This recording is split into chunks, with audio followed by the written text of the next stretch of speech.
और क्योंकि ये इंडिपेंडेंस डे स्पेशल एपिसोड है तो आज हम बात करने वाले हैं फाइनेंशियल इंडिपेंडेंस की भी।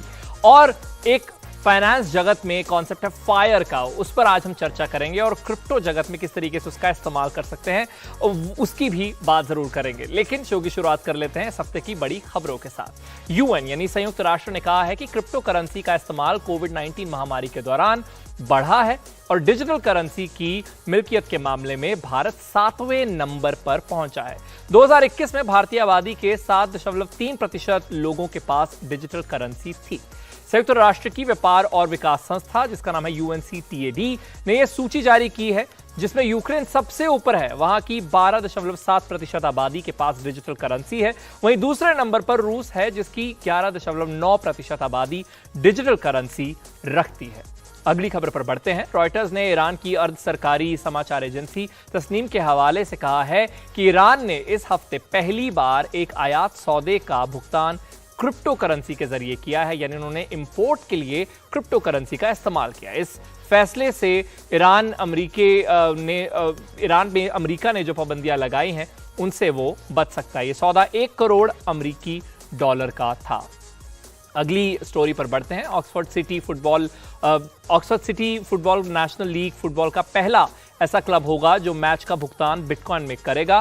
फैंस टिकट, खाने पीने का सामान वगैरह बिटकॉइन के जरिए खरीदे वहां पर जा सकेंगे। ये हम एक फुटबॉल क्लब की यहां पर बात कर रहे हैं। अगली खबर पर बढ़ते हैं और ये आखिरी है। युगा लैब्स की क्रिप्टो करेंसी एप कॉइन को बोर्ड ऐप यॉट क्लब के टोकन के तौर पर अपना लिया गया है। वहीं गुची जो है उन्होंने इस क्रिप्टो करेंसी की एक्सेप्टेंस अब शुरू कर दी है। इटली के फैशन ब्रांड ने ऐलान किया कि उसके कुछ अमेरिकी स्टोर एप कॉइन से भुगतान लेंगे। ये सौदे बिटपे के जरिए होंगे। तो ये थी इस हफ्ते की बड़ी खबरें और अब चर्चा कर लेते हैं फायर पर, वो कॉन्सेप्ट जो आज हम जिसके ऊपर चर्चा करने वाले हैं। फायर, ये कॉन्सेप्ट आखिरकार है क्या?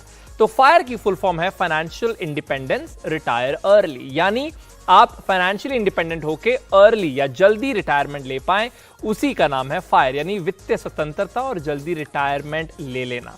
अब ये किया कैसे जाता है? देखिए, अधिकतम बचत जो है वो इसका लक्ष्य होता है और वहीं क्योंकि आप बचत कर रहे हैं तो निवेश में भी तेज बढ़त होनी चाहिए। तो ये दो चीजें जो हैं ये फायर की तरफ लेकर जाती हैं। लेकिन क्रिप्टो जगत में आप इसका इस्तेमाल कैसे कर सकते हैं? तो देखिए, क्रिप्टो से जो निष्क्रिय आमदनी है वो हासिल की जा सकती है, यानी एक पैसिव इनकम की तरह आप क्रिप्टो को अगर यूज पर लगाते हैं तो आप फायर की तरफ बढ़ सकते हैं। वहीं इसका क्रिप्टो का अगर आप वित्तीय साधन के तौर पर इस्तेमाल करते हैं तब भी ये गोल्स अचीव हो सकते हैं। और वहीं एक पॉइंट दिमाग में रखना बहुत ज़्यादा ज़रूरी है कि लंबी जो अवधि है उसके लिए डिजिटल कॉइन में निवेश किया जाए। अब रिटायरमेंट योजना में क्रिप्टो का इस्तेमाल जो है, जो वो आपका पोर्टफोलियो है, उसमें कैसे किया जाए?